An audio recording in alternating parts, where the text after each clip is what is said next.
Ng gabi, bukas na raw itong naiyak sa tramo, yung extension na ginawa galing dito sa Pasay. Tingnan natin.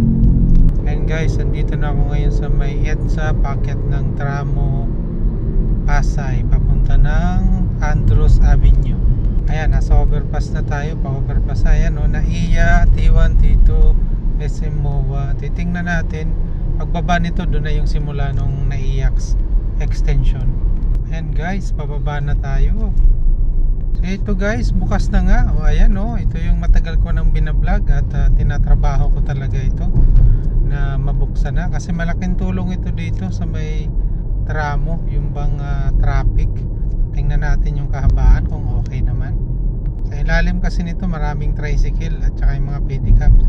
So maganda itong ginawa nila, yung extension ng NAIAX. Laking ginhawa, nakakabawas ng traffic. Imbis na doon kayo dadaan sa may Magallanes papunta ng Terminal 3, dito na kayo dumaan sa may tramo. Ayan guys, maikli lang, nandito na tayo. So yun, laking tulong nun guys sa aking mga followers dyan.